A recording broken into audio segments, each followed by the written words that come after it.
اکمل matric کا طالب علم تھا لیکن اپنی پڑھائی اور والدین اور اساتذہ کا احترام کرنے میں لاپرواہ سا تھا۔ اکمل کو بگاڑنے میں زیادہ تر ہاتھ ان کے دادا کا تھا جو ایک سرکاری ادارے سے ریٹائر افسر تھے۔ خود تو وہ تمام عمر پابندیوں میں رہتے ہوئے ملازمت کرتے رہے لیکن اکمل کو انہوں نے بے جا لاڈ پیار کی وجہ سے خراب کر دیا تھا۔ دادا اپنی پینشن سے اس کی ہر فرمائش کو پورا کرتے۔ اکمل کے ماں باپ منع بھی کرتے مگر دادا کو اپنے پوتے سے بہت پیار تھا۔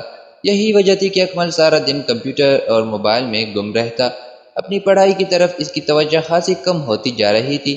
ایک دن اکمل اسکول سے واپس آنے کے لیے اپنی وین کا منتظر تھا کہ ایک ادھیڑ عمر شخص ایک وین سے اتر کر اس کے قریب پہنچا۔ السلام علیکم بیٹے، وہ شخص بولا۔ وعلیکم السلام، اکمل نے لاپرواہی سے جواب دیا۔ کیسے ہو بیٹا؟ وہ شخص بولا۔ میں ٹھیک ہوں، لیکن آپ کون ہیں؟ اکمل نے پوچھا۔ بات یہ ہے کہ تمہاری وین والے انکل آج نہیں آئیں گے، ان کی گاڑی میں کوئی بڑی خرابی ہو گئی ہے، اس لیے انہوں نے مجھے بھیجا ہے، وہ شخص بولا۔ لیکن میں تو آپ کو جانتا ہی نہیں، اکمل نے کہا۔ جاننے کی ضرورت بھی نہیں، میرا کام تو تمہیں گھر تک پہنچانا ہے، اس آدمی نے اتنا کہا اور موقع دیکھ کر اکمل کی ناک پر رومال رکھ دیا اور پھر اسے زبردستی وین میں ڈال لیا۔ یہ اس گروہ کے لوگ تھے جو بچوں کو اغوا کر کے نامعلوم مقام پر ایک کیمپ میں لے جاتے تھے۔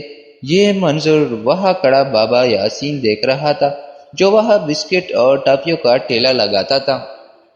اس نے اغواکاروں کی گاڑی کا نمبر نوٹ کر لیا، پھر اس نے ادھر ادھر دیکھا تو دور سے اسے پولیس کی گاڑی کھڑی نظر آئی۔ اس نے فوراً بھاگ کر انہیں بچے کی اغوا ہونے کی بات بتائی۔ پولیس فوری طور پر حرکت میں آ گئی لیکن اس دوران وین والا غائب ہو چکا تھا۔ شہر میں ایک ماہ میں اغوا کی یہ 5ویں ورادت تھی۔ جب اکمل کے گھر والوں کو اس اغوا کی خبر ملی تو ان کے اوزان خطا ہو گئے۔ اکمل کی والدہ کا تو رو رو کر برا حال تھا۔ ادھر اکمل کو کچھ ہوش آیا تو اس نے وین کو تیزی سے پہاڑوں کے درمیان بنی سڑک سے گزرتے ہوئے دیکھا۔ یہ تم مجھے کہاں لے جا رہے ہو؟ مجھے اپنے گھر جانا ہے، اکمل نے غصے میں آ کر کہا۔ ہم تمہیں ایک نئے گھر لے کر جا رہے ہیں، ایک اغواکار نے کہا۔ نہیں، مجھے صرف اپنے گھر جانا ہے، اکمل غصے سے بولا۔ چپ رہو ورنہ مار کھاؤ گے، دوسرے اغواکاروں نے ڈانٹ کر کہا۔ میں چلتی ہوئی گاڑی سے چھلانگ مار دوں گا، اکمل نے کہا اور دروازے کی طرف ہاتھ بڑھایا۔ اس لمحے ایک اغواکار نے اسے اپنی طرف کھینچا اور زوردار تھپڑ رسید کر دیا۔ اکمل سہم گیا۔ دوسرے اغواکاروں نے اس کی ناک پر کپڑا رکھا جس کے بعد وہ دوبارہ بے ہوش ہو گیا۔ اکمل کو ہوش آیا تو وہ ایک کمرے کے فرش پر لیٹا ہوا تھا اور اس کے چاروں طرف اس کے ہم عمر بچے بیٹھے ہوئے تھے۔ اکمل ان بچوں سے کچھ پوچھنا ہی چاہتا تھا کہ دروازہ کھلا اور دو افراد اندر داخل ہوئے۔ ان کے ہاتھوں میں کھانے کی ایک ٹرے تھی جس میں رکھی ہوئی چھوٹی کٹوریوں میں پتلی پتلی دال اور موٹی موٹی روٹیاں تھیں۔ ہر بچے کی ایک روٹی تھی۔ انہوں نے وہ تمام کھانا بچوں کے آگے رکھ دیا اور خاموشی سے چلے گئے۔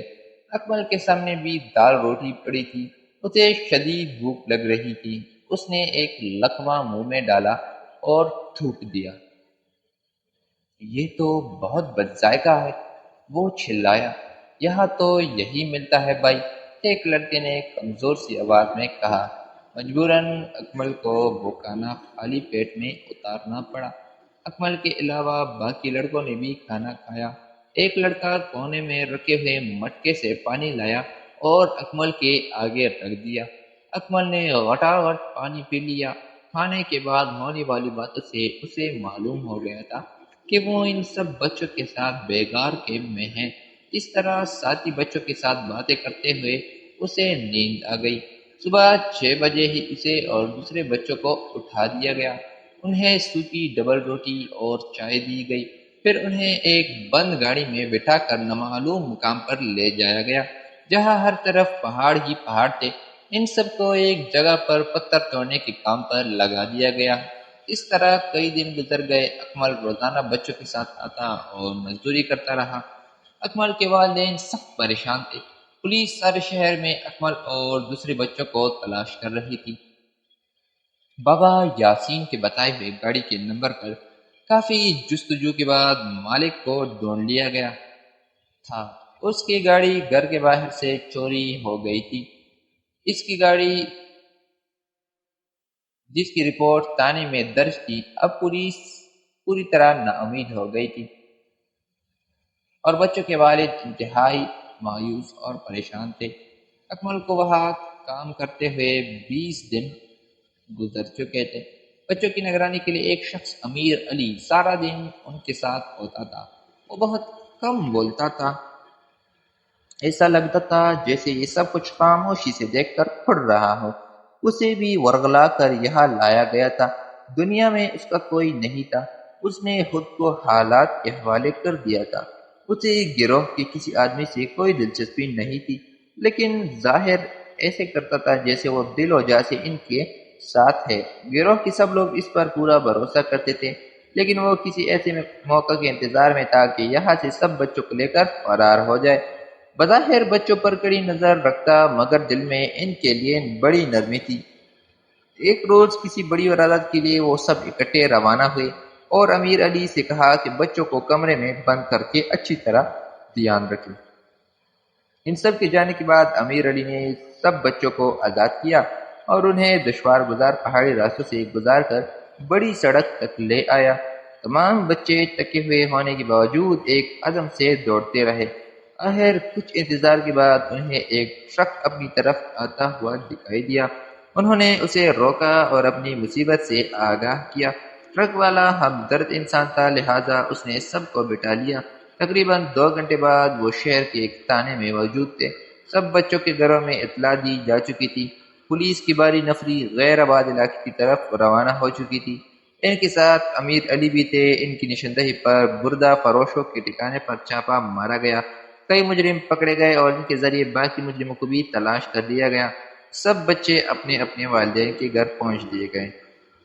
تو بچوں، اس کہانی سے ہمیں یہ سبق ملتا ہے کہ کسی بھی حالت میں اگر آپ کی گاڑی نہ آئے یا لیٹ ہو جائے یا آپ کو کوئی قسم کی بھی پریشانی ہو، تو آپ نے اسکول پر انتظار کرنا ہے اور اپنی گاڑی کا انتظار کرنا ہے تاکہ آپ کی گاڑی آ جائے اور آپ اس میں سوار ہو جائے۔ کبھی بھی کسی غیر انجان شخص کے ساتھ باتیں نہیں کرنی، نہ اس سے کوئی چیز لینی ہے۔ تو ملتے ہیں ایک نئے ویڈیو میں۔ ہمارے چینل کو سبسکرائب کر دینا، بیل نوٹیفیکیشن کو آل پر سیٹ کر دینا، ایک پیارا سا کمنٹ کرنا اور لائک ضرور کر دینا۔ تب تک کے لیے اللہ حافظ۔